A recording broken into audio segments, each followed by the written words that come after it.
Share करते हैं यहाँ पे। बेसिकली अभी मैं आपको बता रही थी top and bottom rank values. तो अभी आप देखोगे इस बेसिक सैलरी अमाउंट में कि जो आपकी टॉप 3 वैल्यूज है, जैसे कि यहाँ पे ग्रीन कलर से 90,000, 1,12,000 एंड 92,000, ये तीनों चीजें आपकी हाईलाइट हो चुकी हैं विद ग्रीन कलर। और जो आपकी बॉटम 3 है, वैसे तो मैंने बॉटम 3 वहां पे लिखा था, लेकिन क्योंकि ये 45,000 आपकी कॉमन है, इस वजह से वो भी हाईलाइट हो गई। और इससे बॉटम वाली अगर मैं इसको 87,000 कर देती हूँ तो ऑटोमेटिकली वो हट जाएगा। This is about top and bottom rank values. So अगर हम यहाँ पे टॉप एंड बॉटम रैंक इस हिसाब से कर रहे हैं, तो फिर अबव एंड बिलो एवरेज का क्या मतलब है? अब सपोज करो ये कोई भी एवरेज सेल है, इसी तरीके से रैंडम मैंने यहाँ पे डाल दिया। सिर्फ मैं आपको यहाँ पे अभी वो करके बता रही हूँ कि हम किस हिसाब से करेंगे, उसके बाद बताना कि सिलेक्टेड चीजों को इसने क्यों हाईलाइट किया। New rule, format only above और बिलो एवरेज। अबव एवरेज ही लिया, यहाँ पे बहुत सारे ऑप्शंस होते हैं आपके पास, लेकिन अभी मैंने अबव लिया है। फॉर्मेट किया विद दिस ब्लू कलर। अब आप मुझे खुद देख के बताना कि यहाँ पे कुछ सिलेक्टेड को ही उसने हाईलाइट क्यों किया है।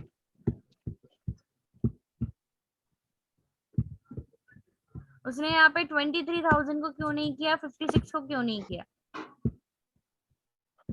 जैसे कि अभी हाँ, सॉरी मैम एवरेज ले लिया, जो नंबर्स है उन नंबर्स का एवरेज लेके जो उससे वैल्यू ज्यादा है उसको हाँ, ब्लू कर दिया है इसने, और फाइन बाकी को फाइन। छोड़ दिया। तो जैसे अभी हम यहाँ पे देखें ना, जब हमने टॉप एंड बॉटम किया था, तो हम सोच सकते हैं, क्योंकि अगर मैं सबको कंपैरिजन करके देखूं तो ये सबसे पहले ये है 1 लाख वाला, उसके बाद 92 है, उसके बाद 90,000 है। तो मुझे समझ में आ रहा है कि यहाँ पे इस वजह से इसको ग्रीन कलर मिला है। बट वहीं पे अगर हम बात करते हैं विद दिस, तो यहाँ पे आपका जो ऑप्शन है, this is all about above average and below average. तो अबव एवरेज, तो उसके लिए पहले एवरेज कैलकुलेट करनी पड़ेगी।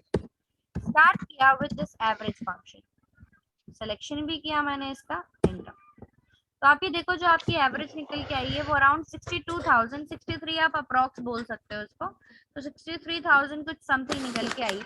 तो इसमें हमें क्या मिला है, अबव एवरेज मिला है, इससे ऊपर। और जब मैं बिलो करती, ऑल्ट एल न्यू रूल,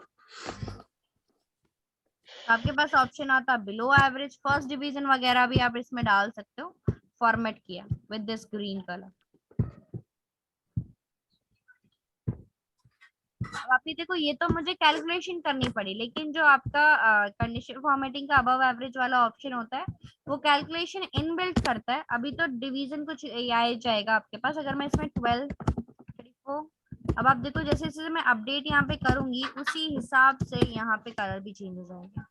आपकी अबव एवरेज भी चेंज हुई, एवरेज इज अबाउट 48,000, तो यहाँ पे यही आ गई। अब आप सपोज करो अगर मैं यहाँ पे डालती हूँ 48.167, ये हाईलाइट हो गई, ये भी यहाँ पे चेंज हो गई।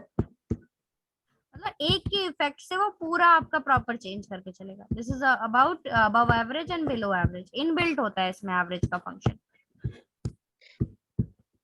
इतना क्लियर है आप लोगों को? अहमद जी आपको क्लियर है? यस मैम क्लियर है। यस मैम क्लियर है। Okay fine. सो बेसिकली हाँ, यहाँ पे कंडीशनल आपका सिर्फ अभी तक आपने देखा, आप क्लिक कर रहे हो, आपके सामने रिजल्ट आ रहा है। अब थोड़ा सा फॉर्मूलाज पे काम करते हैं। आज सिर्फ आपको मैं एक आइडिया दे रही हूँ कि फॉर्मूला किस हिसाब से यूज होता है, बाकी वो फॉर्मूले के लिए मैं एक अलग क्लास भी आपकी लूंगी।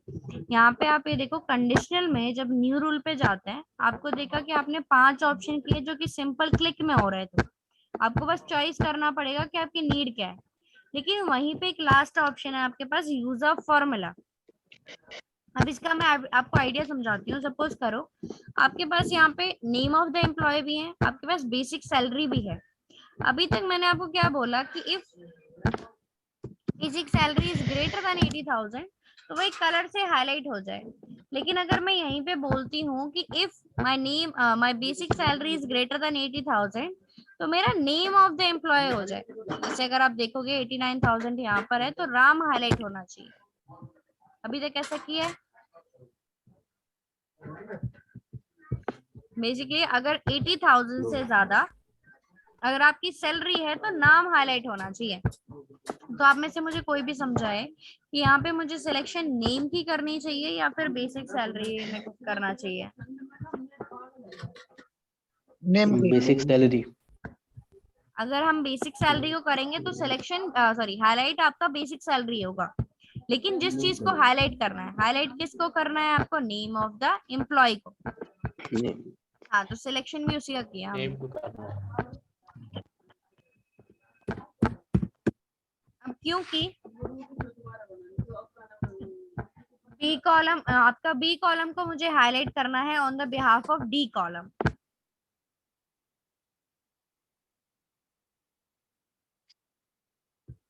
आपका बी कॉलम को आपको हाईलाइट करना है with on the behalf of D column. तो अब आप देखो यहाँ पे फंक्शन में किस हिसाब से डाल रही हूँ, अभी समझने की जरूरत नहीं है, सिर्फ मैं डाल के आपको शो करती हूँ।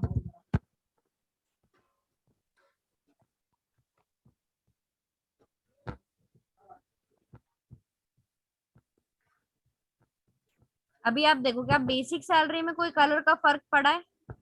वहां तो कुछ चेंज नहीं हुआ, वहां सिर्फ टॉप 3 एंड बॉटम 3 की वैल्यू है। लेकिन अगर आप यहाँ पे नेम ऑफ द एम्प्लॉय में देखोगे, पहले वहां पे पिंक कलर था, लेकिन अब यहाँ पे ग्रीन कलर का इफेक्ट आ गया, और वो भी किस हिसाब से? बेसिक सैलरी के हिसाब से कि 89,000 है तो राम हो जाए, यहाँ पे 87 है क्योंकि मैंने ग्रेटर देन वाले की वैल्यू दी है, तो ऑटोमेटिकली ग्रेटर देन ही हुआ।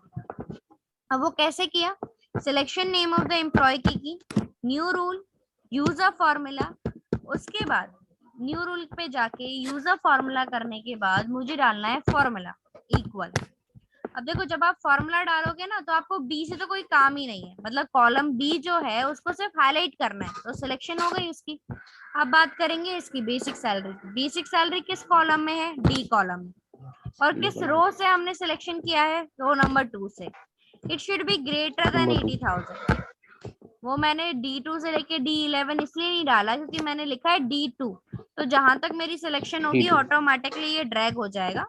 तो D2 greater than 80,000 if it is, so highlight it with this color. See.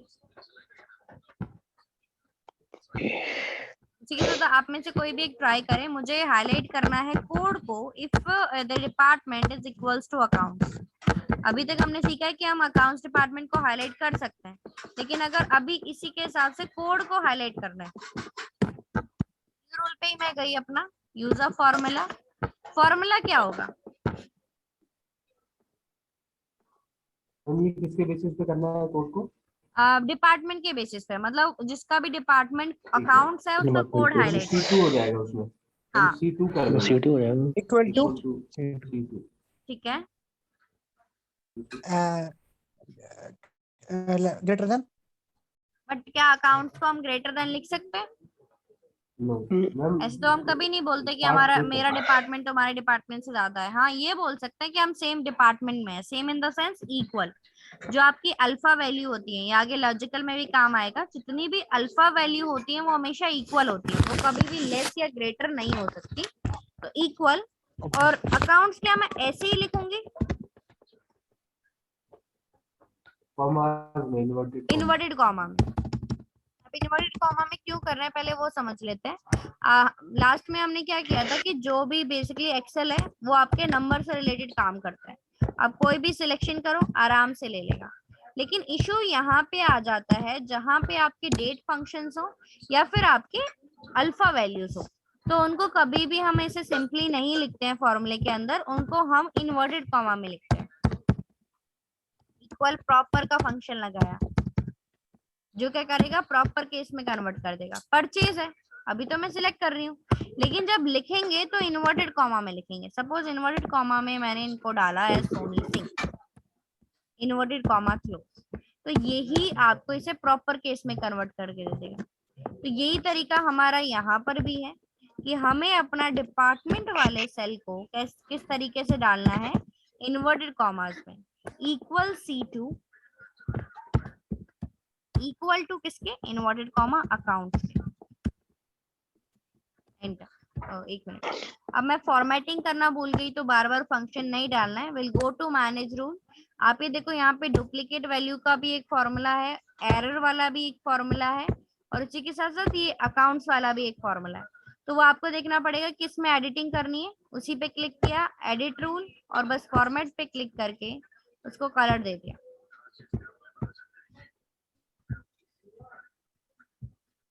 देखो, तो आप ये देखोगे यहाँ पे आपके पास जो भी अकाउंट्स डिपार्टमेंट है, आपके पास 2 ही अकाउंट्स डिपार्टमेंट है, और अगर मैं एक को चेंज करती हूँ तो ऑटोमेटिकली ये भी आपका हाईलाइट हो गया। ओके। ये हम और डिटेलिंग में करने वाले हैं, अभी के लिए आप इतना ही समझो। एक मैं आपको यहाँ पे समझा देती हूँ, एक लास्ट ये बस। आप ये देखोगे आगे आप इस तरीके का एक पॉपअप क्रिएट करना भी सीखोगे, डिपेंडेंट ड्रॉप लिस्ट वगैरह। तो अभी आप देखो यहाँ पे आपके पास HR, अकाउंट्स, मार्केटिंग और एडमिन है, ये है आपके पास। अब आप यहाँ पे देखोगे कि जैसे मैं अकाउंट्स कर रही हूँ तो अकाउंट्स तो ऑलरेडी था, मार्केटिंग है तो मार्केटिंग चेंज हो जाएगा यहाँ पे, मतलब इन्हीं में से मैं कोई भी चेंजेस कर सकती हूँ। तो मैं ये सोच रही हूँ कि अगर मैं यहाँ पे HR करती हूँ तो मेरे HR डिपार्टमेंट में ही कोई कलर आ जाए, अगर मैं यहाँ पे एडमिन करूँ तो मेरा एडमिन हाईलाइट हो जाए, यहाँ पे परचेज करती हूँ तो परचेज आ जाए। तो एक बार मैं दिखा देती हूँ आपको, alt HL, rule use of formula, function मैंने क्या लगाया इसमें, आप देखो equal C2 equal J1, J1 का मतलब है ये स्पेसिफिक सेल, ये वाला जो सेल है। इसको समझने के लिए एक बार मैं बाहर भी इसको यूज करके देखूंगी। J1। हाँ, तो ये मैंने फॉर्मेट किया बस इसको, और दिस कलर। अभी आप देखो HR कलर, HR वाले सारे के सारे आपके हाईलाइट हो गए ब्लू कलर से। अब इस HR को अगर मैं चेंज करती हूँ अकाउंट से मार्केटिंग एडमिन, मतलब आप ये देख सकते हो कि फॉर्मेटिंग एक पे स्टिक नहीं है, जो भी चेंजेस मैं यहाँ पे कर रही हूँ वो उसी से आ रहा है। अभी कैसे पॉसिबल हुआ, अभी आप इसमें थोड़ा समझो, जो मैंने फॉर्मूला लगाया था वो कौन सा फॉर्मूला था, इक्वल C2 इक्वल J1, ये वाला। C2 का मतलब क्या है, ये वाला, और J1 का मतलब ये।